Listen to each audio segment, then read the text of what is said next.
नमस्कार friends, power बीआयच्या lesson number 26 मध्ये मी प्रियांका तुम्हा सर्वांचं परत एकदा आपल्या प्रियाटेक या चॅनलवरती स्वागत करते। सध्या आपण डॅक्स फॉर्म्युला शिकत आहोत आणि या लेसन मध्ये आपण डेट रिलेटेड डॅक्स फॉर्म्युलाज पाहणार आहोत। डेटच्या रिलेटेड खूप वेगवेगळे डॅक्स फॉर्म्युलेज आहेत आणि त्याचा यूज कसा आणि कुठे होणार आहे हे प्रॅक्टिकली आपण पाहणार आहोत। सो हा व्हिडिओ शेवटपर्यंत नक्की पहा।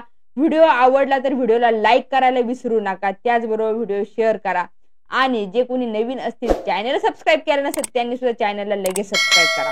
आता यासाठी आपण डेटा सुद्धा नवीन घेणार आहोत, तर अगोदर आपण इथे पॉवर बीआय मध्ये जाऊया।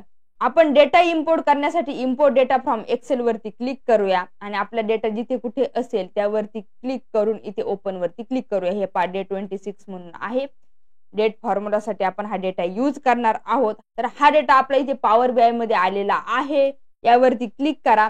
आता इथे फ्रेंड्स आपल्याला डेटा क्लिनिंग करायची गरज नाही किंवा इथे डेटा ट्रान्सफॉर्मेशनची सुद्धा गरज नाही, म्हणून डायरेक्ट आपण इथे लोड वरती क्लिक करूया। लोड वरती क्लिक केल्यानंतर काही सेकंदात आपला डेटा परत एकदा इथे पॉवर बीआय मध्ये येणार आहे। इथे डेटा पेन मध्ये तुम्हाला डेटा पाहायला मिळेल, एम्प्लॉय डेटा म्हणून आपला टेबल आलेला आहे। यावरती क्लिक करून तुम्ही इथे कॉलम वगैरे एक्सपांड करू शकता। आता आपण टेबल व्ह्यू मध्ये जाऊन आपण आपला डेटा समजून घेऊया। तर इथे एम्प्लॉय आयडी आहे, एम्प्लॉय नेम आहे, date of birth, date of joining असे तुम्हाला कॉलम पाहायला मिळतात। बाकी तर नॉर्मलच कॉलम आहेत, हे जेंडर, डेजिग्नेशन, डिपार्टमेंट वगैरे।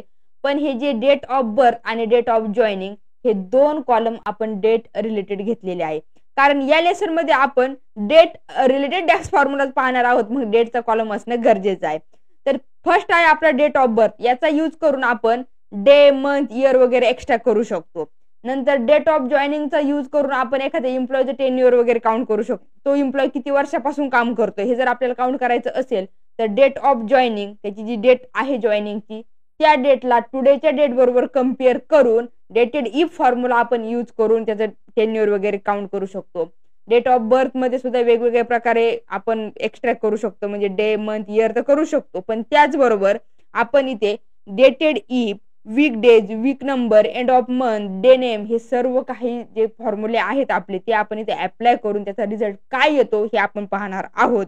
आणि हे करण्यासाठी फ्रेंड्स आपण इथे मेजर ऍड करणार नाही, तर आपण इथे कॉलम ऍड करणार आहोत। इथे मेजर का ऍड करायचं नाही, कारण डेटचं ऍग्रिगेशन होत नाही, म्हणजे डेट वरती आपण काय त्याचं सम का करतो का, मीन मॅक्स वगैरे काउंट करतो का, कॅल्क्युलेट करतो का, काहीच करत नाही। आपण डेटचा यूज करून डे, मंथ, इयर वगैरे एक्स्ट्रा करू शकतो वेगवेगळ्या कॉलम मध्ये, पण डेटची सम वगैरे आपण करत नाही। सो इथे मेजर ऍड करण्याची गरजच पडत नाही, आपल्याला वेगवेगळे कॉलम इथे क्रिएट करायचे आहेत। म्हणून इथे एम्प्लॉय डेटा यावरती राईट क्लिक करून आपण काय करणार आहोत, इथे न्यू कॉलम वरती क्लिक करणार आहोत। दिसतंय तुम्हाला इथे न्यू कॉलम।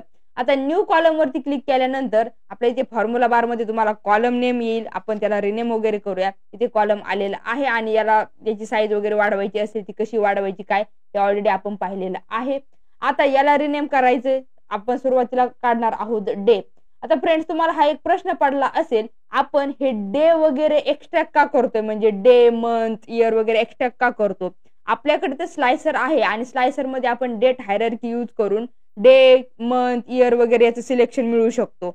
मग हे इथे काय एक्स्ट्रॅक्ट करायचं, तर त्यामागे काय कारण आहे, आपण कॅल्क्युलेटेड कॉलम यूज करून ह्या डेट मधून डे, मंथ, इयर वगैरे एक्स्ट्रॅक्ट करतो त्या कॉलम मध्ये। तर कॅल्क्युलेटेड कॉलम यूज करून आपण जे डे, मंथ, इयर वगैरे कॉलम एक्स्ट्रॅक्ट केलेला आहे त्या कॉलमचा यूज आपण पुढे करू शकतो, म्हणजे त्या कॉलमचा यूज करून आपण पुढे कॅल्क्युलेशन वगैरे करू शकतो, नवीन कॉलम वगैरे क्रिएट करू शकतो। म्हणजे फॉर एक्झाम्पल आपण इथे कॅल्क्युलेट कॉलमचा यूज करून इयरचा एक कॉलम क्रिएट केला, तर त्या इयर या कॉलमचा यूज करून आपण त्यावरती काही डॅक्स पण अप्लाय करू शकतो। तुम्ही कोणत्याही कॉलमचा यूज फर्दर कॅल्क्युलेशन साठी करू शकता, पण ज्यावेळेस आपण कॅल्क्युलेट कॉलम यूज करतो त्यावेळेस आपण हे फर्दर कॅल्क्युलेशन करू शकतो। स्लायसर मध्ये आपण तसं करू शकतो का, आपण स्लायसर मध्ये डेटा फिल्टर करून पाहू शकतो, पण त्यावरती कॅल्क्युलेशन करायची असते तर आपल्याला एक्स्ट्रा कॉलम ऍड करणं गरजेचं आहे, म्हणून आपण इथे कॅल्क्युलेटेड कॉलम ऍड करणार आहोत, कॅल्क्युलेटेड कॉलम घेणार आहोत। ऑलरेडी फ्रेंड आपण इम्प्लिसिट आणि एक्सप्लिसिट मध्ये काय फरक असतो हे पाहिलेलं आहे। ज्यावेळेस आपण इम्प्लिसिट घेतो तर त्यावेळेस आपल्याला फर्दर कॅल्क्युलेशन करणं डिफिकल्ट जातं, पण ज्यावेळेस आपण हे कॅल्क्युलेटेड कॉलम वगैरे ऍड करणार आहोत तर त्यावरती आपण फर्दर कॅल्क्युलेशन करू शकतो। म्हणून आता आपण इथे घेणार आहोत डे। सो टाईप केलं डे। डे घेतल्यानंतर टॅब बटन प्रेस करा। आता आपल्याला डेट ऑफ बर्थ मधून डे एक्स्ट्रॅक्ट करायचं आहे, म्हणून इथे पहा सिंटॅक्स मध्ये काय आलेलं आहे, आपल्याला ब्रॅकेट मध्ये डेट द्यायची आहे. आपण फक्त टाईप करूया बर्थ. जरी टाईप केलं बर्थ पहा तर इथे खाली तुम्हाला पाहायला मिळते employ data date of birth आहे. टॅब बटन प्रेस करा.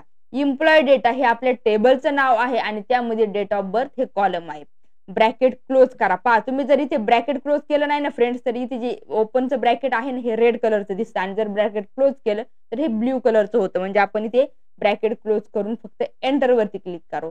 एंटर वरती क्लिक केल्यानंतर इथे आपले डे आलेले आहेत. म्हणजे हे जे तुम्हाला 22 ऑक्टोबर डेट दिसतीये त्यापासून 22 डे सेपरेट झालेला आहे. नंतर 14, 31, 17 वगैरे असे डे इथे एक्स्ट्रॅक्ट झालेले आहेत. या कॉलम मधून डेट ऑफ बर्थच्या कॉलम मधून हे डे एक्स्ट्रॅक्ट झालेले आहे. डे नकोय तुम्हाला इथे मंथ पाहिजे असेल इथे फक्त तुम्ही मंथ घ्या. पहा इथे मंथ आलं. टॅब बटन प्रेस करा आणि इथे तुम्हाला पण कॉलमचं नाव पण रिनेम करावं लागेल ना, कारण तुम्ही तिकडे मंथ घेताय म्हणजे कॉलमचं नेम पण रिनेम करणं गरजेचं आहे. आणि परत एंटर बटन प्रेस करा. एंटर बटन प्रेस केल्यानंतर इथे मंथ, त्याचा ऑक्टोबर या मंथचा नंबर किती आहे 10, नंतर इथे मेचा 5, नंतर परत ऑक्टोबर वगैरे. ही डेट ऑफ बर्थ पहा. डेट ऑफ जॉईनिंग पाहू नका, आपण डेट ऑफ बर्थ घेतोय आणि इथे तुम्हाला इथे मंथ आलेले दिसत आहेत. तुम्हाला मंथ नकोय इयर पाहिजे असतील तर तुम्ही इथे इयर पण घेऊ शकता. हे अगदी बेसिक फॉर्म्युले आहे फ्रेंड. फक्त आपण काय चेंज करतोय बाकी आहे तसंच ठेवतोय. फक्त डे मंथ इयर वगैरे आपण चेंज केलेलं आहे. बाकी जे डेट ऑफ बर्थ आहे ती डेट तर तीच ठेवलेली आहे. इथे तुम्हाला इयर एक्स्ट्रॅक्ट झालेले दिसतात. ह्या डेट ऑफ बर्थ मधून इयर एक्स्ट्रॅक्ट होऊन आपला तो कॉलम इथे आलेला आहे. आणखीन काय करता येईल फ्रेंड्स आपल्याला यामध्ये, समजा आपल्याला इथे वीक डेज काढायचे असतील तर आपण इथे टाईप करूया वीक डेज असं कॉलमचं नाव टाईप करूया. आणि आता हा जो आपण फॉर्म्युला घेतलेला आहे तो डिलीट करूया आणि इथे टाईप करूया परत एकदा वीक डेज. त्या बटन प्रेस करा. मी अगोदरचा फॉर्म्युला का डिलीट केला तर याचा सिंटॅक्स थोडा वेगळा आहे. यामध्ये आर्ग्युमेंट पहा डेट आणि रिटर्न टाईप आहेत. तर डेट कोणती घ्यायची आपल्याला तीच जी बर्थ डेट आहे तीच आपण डेट घेणार आहोत इथे. सो आपण टाईप करूया BIR. जरी टाईप केलं तर एम्प्लॉयड टेबल मधील डेट आपली इथे आलेली आहे. टॅब बटन प्रेस करा. इथे पुढे काय येते पहा dot date dot day dot month वगैरे. तर हे काय आहे तुम्हाला द्यायचं असेल तर तुम्ही देऊ शकता, नाही दिलं तरी रिझल्ट येतो. पण हे द्या. का द्या? कारण ही जी डेट ऑफ बर्थ आहे ना म्हणजे ही डेट आहे आणि हे जर आपण डॉट डेट केलं, हे पहा डॉट डेट केलं ते रिकग्नाइज होतं की ही काय आहे बाबा ही डेट आहे. कॉमा द्या. कॉमा दिल्यानंतर इथे 1 2 3 तुम्हाला पाहायला मिळतात. आता हे 1 2 3 नेमकी काय आहे? रिटर्न नंबर फ्रॉम 1 to 7 हे तर आहे. वीक डे आपण पाहतोय ना तर 1 to 7 पण असे कोणते नंबर तर ते जर पाहायचं असेल तुम्हाला तर इथे पहा रीड मोड पाहायला मिळेल तुम्हाला. यावरती क्लिक करा. रीड मोड वरती क्लिक केल्यानंतर इथे संडे इज इक्वल टू 1 म्हणजे काय संडेला फर्स्ट वीक डे कन्सिडर केला जाईल थ्रू सॅटर्डे 7 म्हणजे संडे पासून काउंट होईल. संडे 1 मंडे 2 असं कन्सिडर केलं जाईल. जर तुम्ही इथे 2 घेतलं तर 2 म्हणजे मंडेला फर्स्ट डे कन्सिडर केला जाईल. वीक डे मध्ये मंडे हा फर्स्ट डे असणार, संडे हा लास्ट म्हणजे 7 डे असणार. किंवा 3 घेतलं तर मंडेला 0 कन्सिडर केलं जाईल म्हणजे 0 to 6 असं काउंटिंग होणार.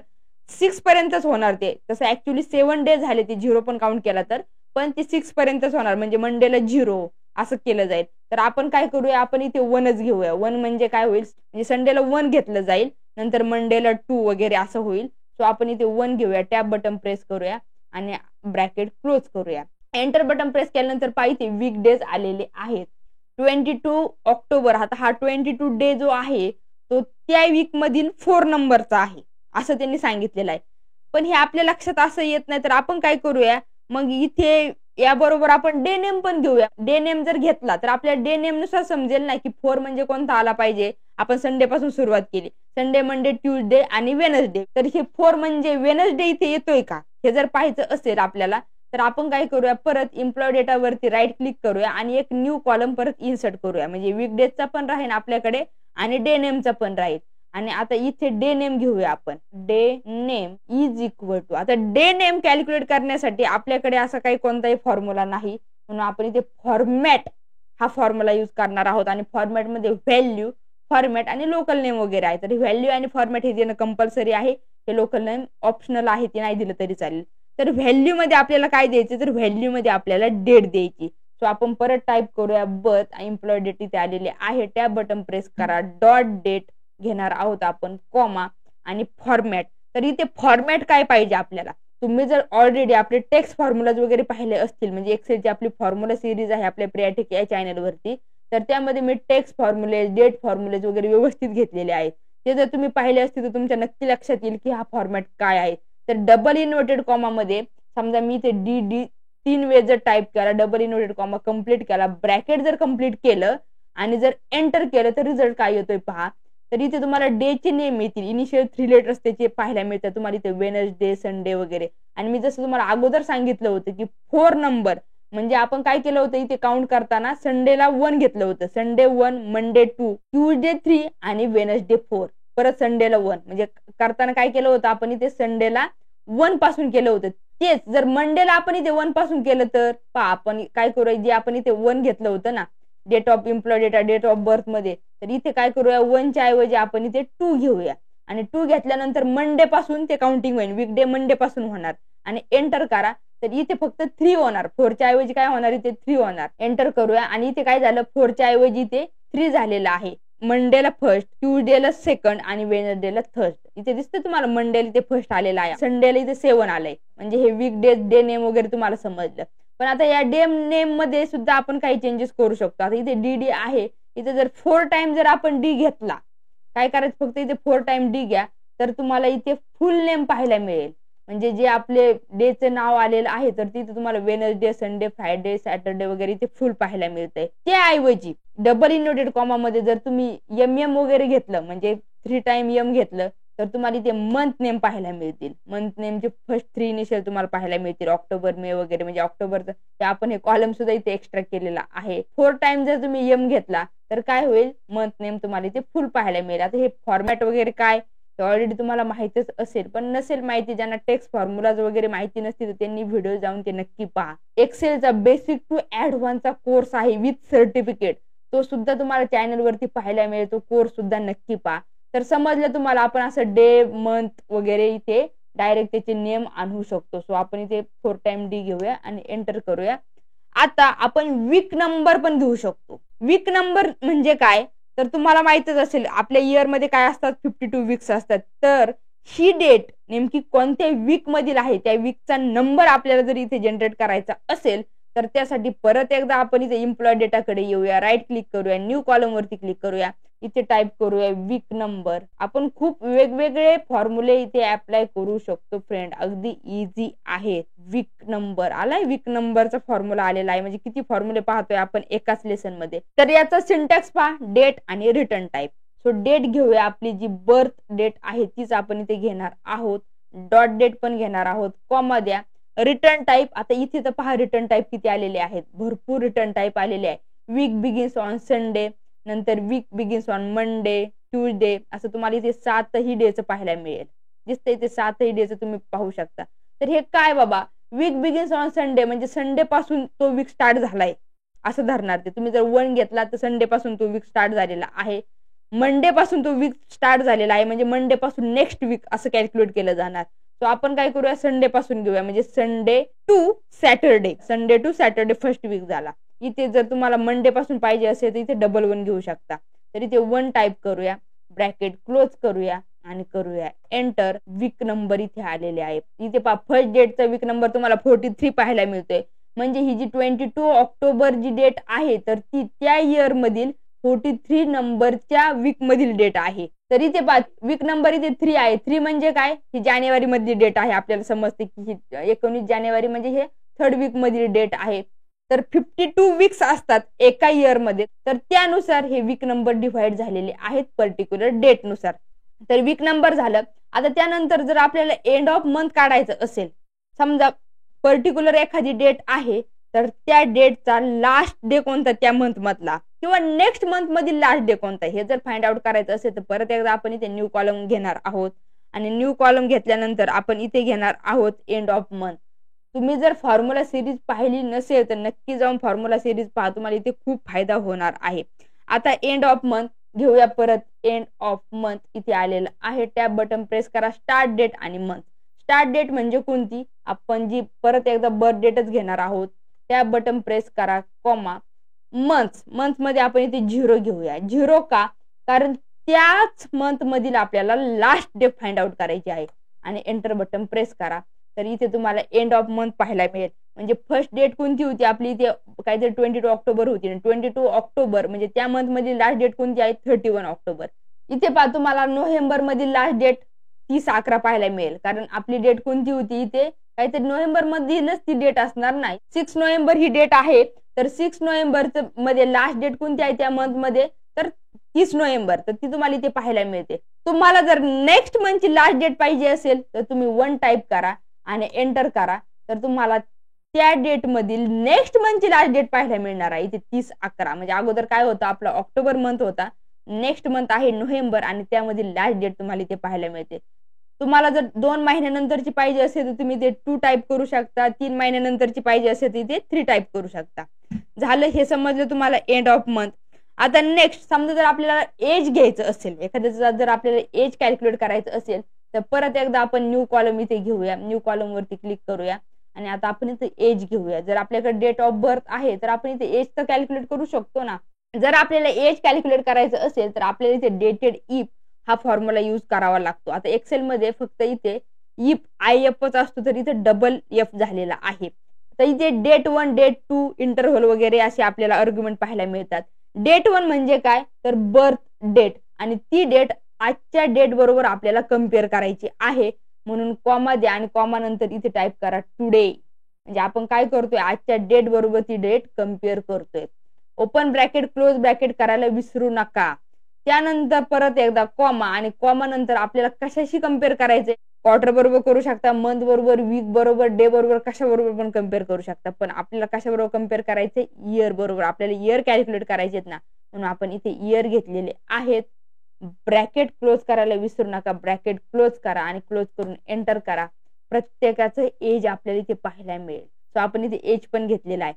तुम्हाला जर एखाद्या एम्प्लॉयचं टेन्युअर काउंट करायचं असेल तर तुम्ही काय करू शकता, इथे टेन्युअर पण घेऊ शकता. इथे मी न्यू कॉलम ऍड न करता यालाच रिनेम करते, टेन्युअर घ्या. समजा त्या एम्प्लॉयला किती वर्ष झाले तो एम्प्लॉय काम करतोय हे जर पाहायचं असेल तुम्हाला, फक्त इथे टेन्युअर घ्या आणि इथे तुम्हाला काय घ्यावं लागेल, जे आपण डेट ऑफ बर्थ घेतलेलं आहे तर त्याऐवजी इथे काय घ्यावं लागेल, जॉईनिंग डेट. त्या एम्प्लॉयची जॉईनिंग डेट घ्यावं लागेल. म्हणून आपण टाईप करू, इथे जॉईनिंग जरी टाईप केलं तर पालेगे इथे employ data date of joining त्या बटन प्रेस करा. एम्प्लॉय डेटा टेबल नेम आलेला आहे आणि date of joining column name आलेलं आहे. डॉट डेट वगैरे तर आपण इथे सर्व घेतलेलं आहे आणि करूया एंटर. आणि एंटर केल्यानंतर इथे तुम्हाला टेन्युअर पाहायला मिळेल. म्हणजे आता इथे पहा जॉईनिंग डेट किती आहे, 21 म्हणजे आजच्या डेट बरोबर कम्पेअर केलं तर 4 वर्ष झालेली आहेत. एखाद्या एम्प्लॉयला किती वर्ष झाली बाबा जॉईन करून हे जर तुम्हाला इझिली लगेच कॅल्क्युलेट करायचं असेल तर तुम्ही असं डेटेड इफ हा डॅक्स फॉर्म्युला यूज करून लगेच काउंट करू शकता आणि न्यू कॉलम पण क्रिएट करू शकता. या लेसन मध्ये फ्रेंड्स आपण day, month, year, week days, day name, week number, end of month, age, tenure वगैरे कसं काउंट करायचं, कसं कॅल्क्युलेट करायचं हे सर्व व्यवस्थित पाहिलेलं आहे. तुम्हाला सुरुवातीला हे डिफिकल्ट वाटत असेल, हे डिफिकल्ट नाही, फक्त आपण आहे त्या ठिकाणीच मॉडिफिकेशन केलेलं आहे. पण जर तुम्ही याची प्रॅक्टिस केली तर नक्कीच तुम्हाला व्यवस्थित समजणार आहे. पण प्रॅक्टिस करणं खूप गरजेचं आहे. तुम्हाला प्रॅक्टिस फाईल पण शेअर केलेली आहे, ती डाउनलोड करून प्रॅक्टिस करा. व्हिडिओ जर समजला नाही तर व्हिडिओला रिवाइंड करा, परत परत व्हिडिओ पहा आणि ते पाहूनच नेक्स्ट व्हिडिओकडे जा. यावरती जी काही असाइनमेंट दिलेली आहे ती असाइनमेंट सॉल्व्ह करा. सॉल्व्ह करून तुमचा जो काही स्कोर आलेला आहे तो स्कोर मला कमेंट करून नक्की सांगा. चॅनल आतापर्यंत सबस्क्राईब केला नसेल तर चॅनलला सुद्धा सबस्क्राईब करा. व्हिडिओ जर आवडला असेल तर लगेच म्हणते मी लगेच व्हिडिओला लाईक करा, व्हिडिओ शेअर करा. नेक्स्ट लेसन मध्ये आपण कॅल्क्युलेटेड डॅक्स फॉर्म्युलाज पाहणार आहोत. या लेसन मध्ये मी इथेच थांबते. Thanks a lot friends, bye bye.